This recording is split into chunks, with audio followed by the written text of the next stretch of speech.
What it do, baby? It's your boy, DBGTX-YT. We're back with another Shining Palace review. That is right, our weekly series where we go ahead and break down everything that has happened in the Saint Seiya Shining Soldiers community. Of course, breaking down the newest and latest patch and letting you guys know what's worth and not worth it from this new patch and new update that we got going. So without further ado and without further talking too much, let's go ahead and hop right into this. Let's do this. A journey of 1,000 miles must begin with a single step. Let's get it.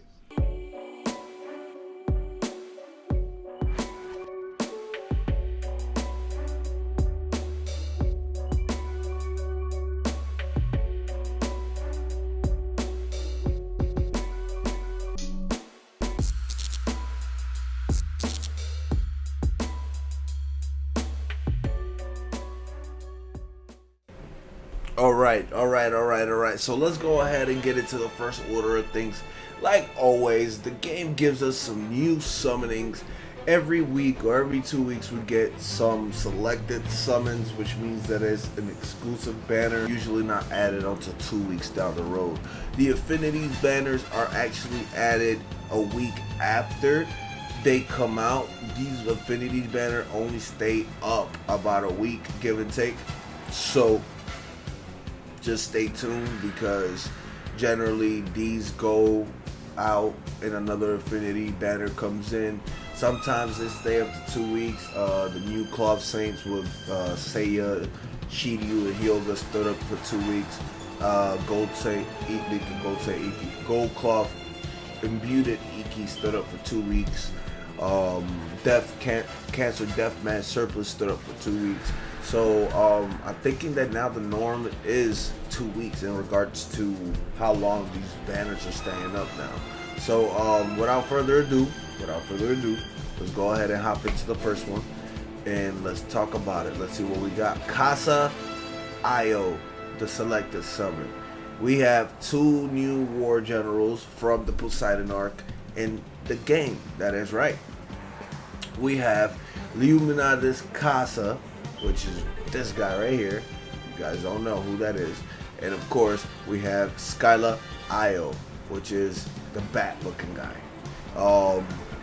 If you haven't watched the Poseidon arc, I really can't tell you exactly, how fearsome these guys are in the sense, and what they do, but I definitely want to go ahead in game and kind of break down exactly, what kind of characters you're getting, what kind of units you're getting if you decide to summon for them and or you obtain them. So let's go ahead and break down the letters. Let's go ahead and break down the read and see exactly what we got. Here we go. Alright, so after doing my little mini read real quick, we got a lot to cover in this regard. So first of all, let's go ahead and hop in with Kaza. So with Kaza is a critical booster and he's a spirit attacker. So two things that you're looking at. One, he is essentially the best word to use here, he's like Seiya.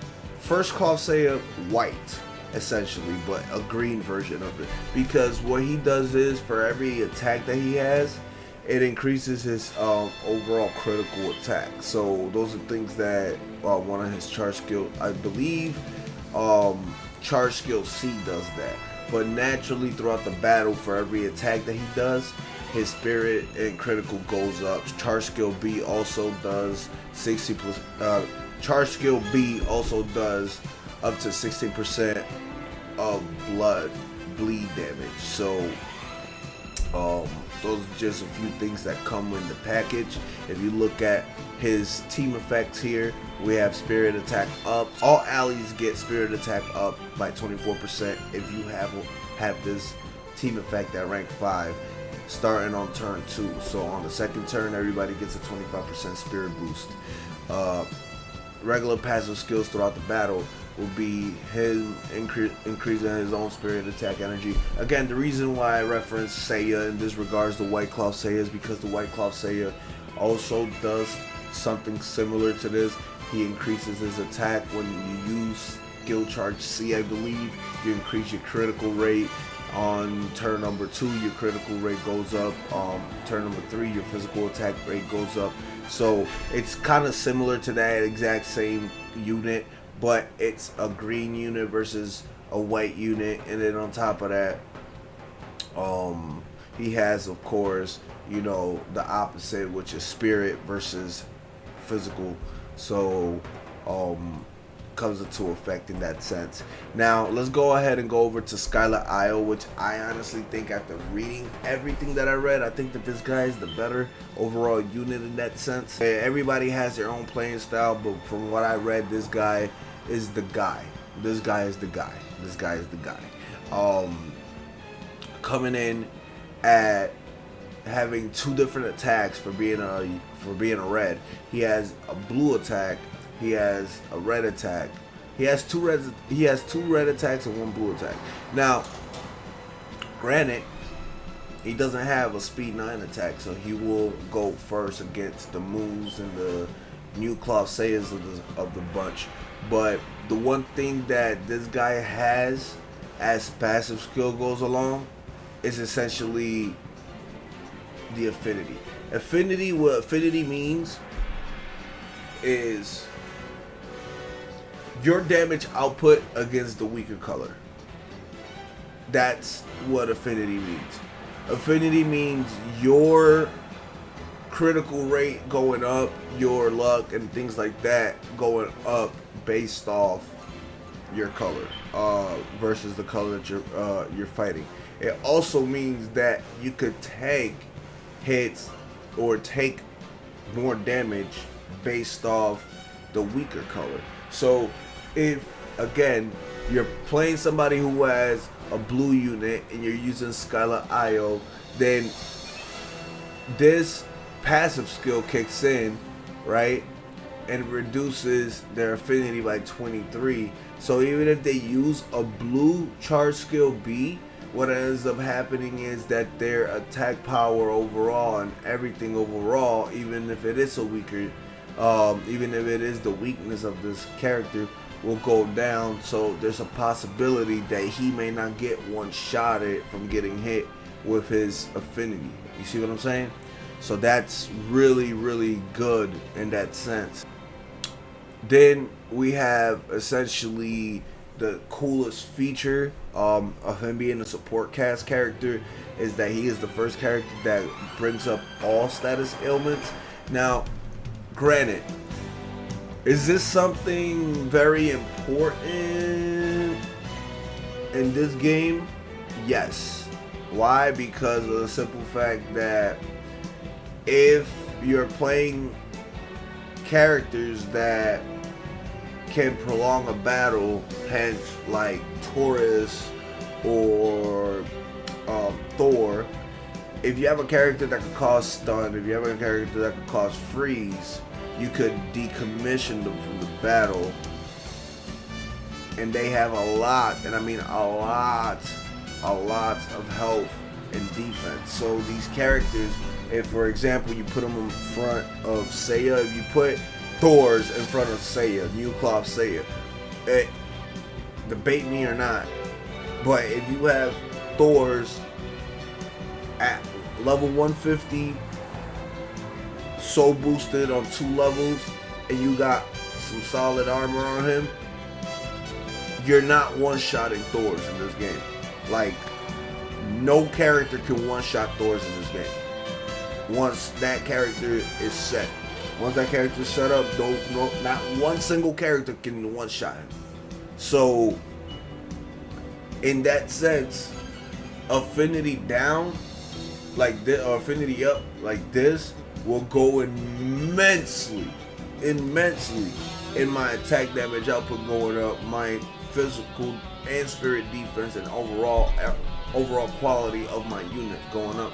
But in this case, if I'm fighting an opponent that has a character like Thor's, then having somebody that could freeze, burn, do anything like that against them, and using those type of things against them will increase the turn and damage output.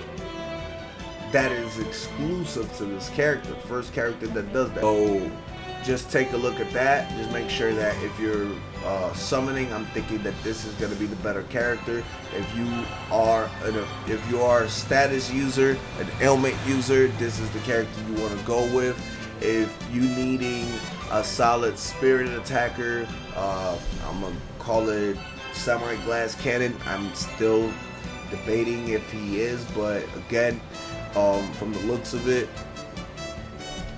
all of these attacks are designed to take a lot of damage and to make this guy be a beast, a formidable beast on the court as far as being a point. So that's essentially what we got there. I am going to I gotta laugh at this one. So this game comes out in Japanese first, right? And then of course French translation is the second one, because in France and in Europe a lot of people watch Saint Seiya.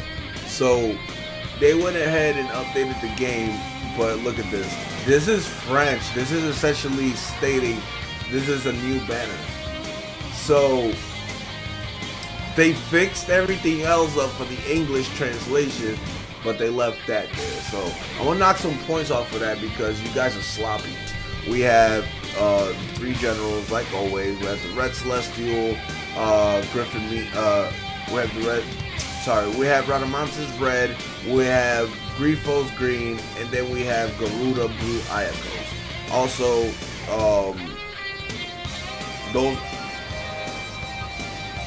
those 3 are being added, part of the surplus family. It's been a theme in the past few weeks, month actually. We had surplus Camus, we had surplus Death Mask, we had surplus Sagittarius, Gemini.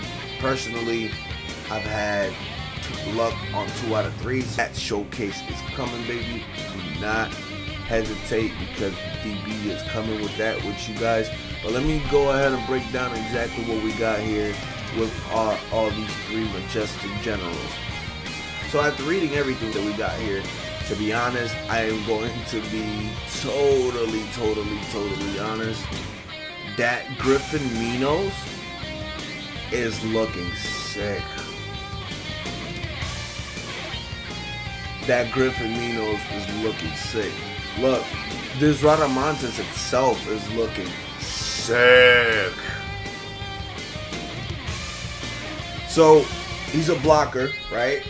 That also reduces defense, overall defense from the character units. And you see here, we have his team effects that go ahead and reduces critical defense, critical down to the character starting on turn 3. But then this right here, baby, is fucking nuts, because he is a physical attacker and he's a blocker. So that means that his defense is high in regards to spirit energy and physical energy. His defense is high. He can take damage, but he can also bring down the defense for the characters that he's fighting against and dish out some major damage.